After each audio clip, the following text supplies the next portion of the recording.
దేవుని పరిశుద్ధ నామానికి మహిమ కలుగునుగాక. మన ప్రభువును ప్రియ రక్షకుడునైన యేసుక్రీస్తు ప్రభుల వారి ప్రశస్తమైన, ఉన్నతమైన, అద్భుతమైన, ఘనమైన నామంలో మరొక ఉదయకాలపు శుభములు మా ప్రియులైన మీ అందరికీ కూడా తెలియపరుస్తున్నాం. ప్రభునందు ప్రియులరా, ప్రభు మహాకృపలో మీరంతా బాగున్నారు కదా. మరొక ఉదయకాల సమయంలో దేవుని యొక్క వాక్యాన్ని మనమంతా కూడా ఇలా ధ్యానం చేయటానికి, దేవునిలో మనం బలపరచబడటానికి, దేవునిలో మనం స్థిరపరచబడటానికి దేవుడు మనకిచ్చిన అవకాశం ఎంత గొప్పది. అనేకులకు లేనటువంటి శ్రేష్టమైన, అద్భుతమైన అవకాశాన్ని దేవుడు మనకు అనుగ్రహించాడు కదా. అయితే ఈ ఉదయకాలం కూడా ప్రభు యొక్క మెల్లని స్వరాన్ని వింటూ దేవుని యొక్క లేఖన భాగాన్ని ధ్యానం చేయటానికి సిద్ధంగా ఉన్నారా? రండి, మన పరిశుద్ధ గ్రంథాలను తెరిచి కీర్తనల గ్రంథం 5వ అధ్యాయం 11వ వచనాన్ని ఈనాటి ధ్యానం కొరకై చూద్దాం. మన పరిశుద్ధ గ్రంథాల్లో నుంచి కీర్తనల గ్రంథం 5వ అధ్యాయం 11వ వచనం. నిన్ను ఆశ్రయించు వారందరూ సంతోషించుదురు, నీవే వారిని కాపాడుదువు గనుక నిత్యము వారు ఆనందధ్వని చేతురు.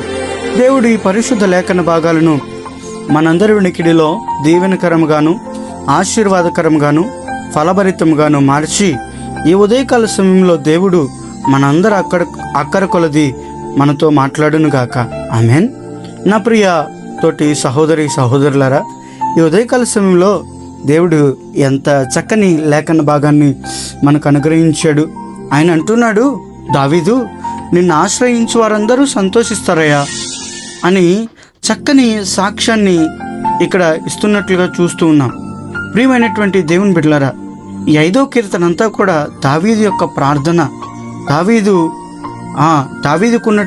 దావీదుకి దేవుడిచ్చేటువంటి ఆశీర్వాదం, ఒక మనిషికి దేవుడు ఆశీర్వదిస్తే ఎలా ఉంటాడో ఆ యొక్క సందేశమే ఈ 5వ కీర్తన అంతా కూడా మనం చూడవచ్చు.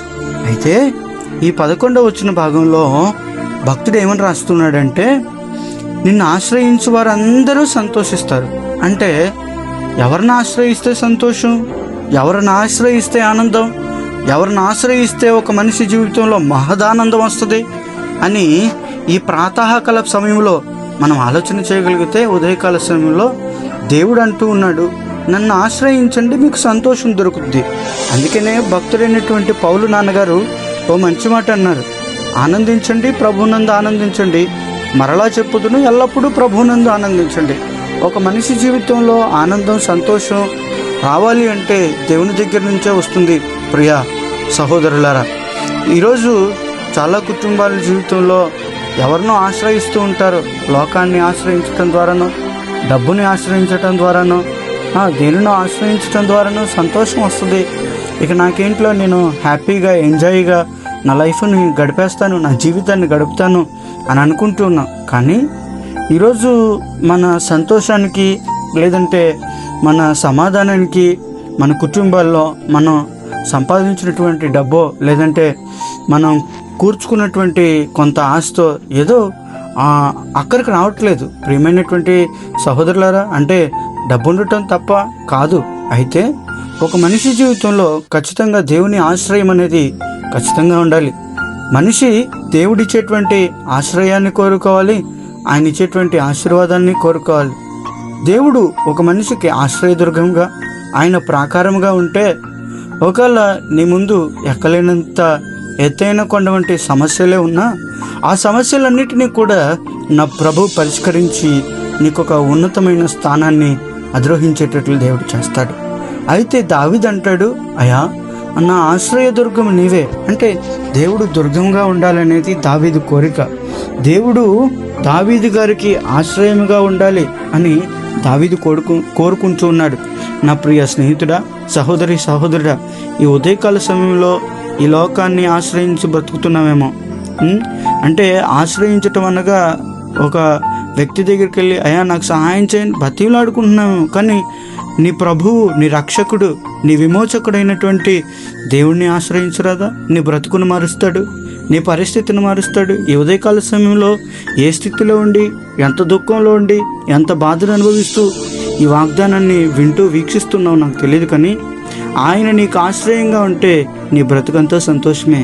ఆయన నీకు ఆశ్రయంగా ఉంటే నీ బ్రతుకంతా ఆశీర్వాదమే. అందుకనే నిన్ను ఆశ్రయించే వారందరూ సంతోషిస్తారు.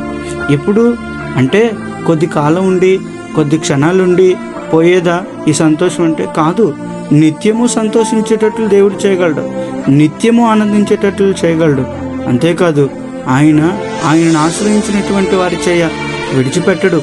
నా ప్రియ సుమ, ఆయనను ఆశ్రయించినటువంటి వారి జీవితంలో ఆయనే కాపాడేవాడిగా ఉంటాడు.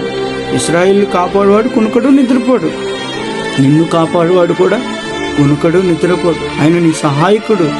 ఈరోజు ఏ సహాయం కోసం, ఏ ఆశ్రయం కోసం ఎదురు చూస్తున్నావేమో, ఏ ఆదరణ లేని పరిస్థితిలో ఉన్నావేమో, కానీ ఆయన ఆదరణనిచ్చి, ఆయన నీకు ఆశ్రయుడిగా ఉండి, ఆయన నీకు అండగా ఉండి నిన్ను నిలబెట్టడానికి, నిన్ను బలపరచడానికి, నిన్ను దేవుడు పురుకొల్పటానికి ఉదయకాల సమయంలో నీతో మాట్లాడుతూ ఉన్నాడు. ఆయన్ని ఆశ్రయిస్తావా? నిత్య సంతోషాన్ని నీ జీవితంలో ఇస్తాడు. ఆయన్ని ఆశ్రయిస్తావా?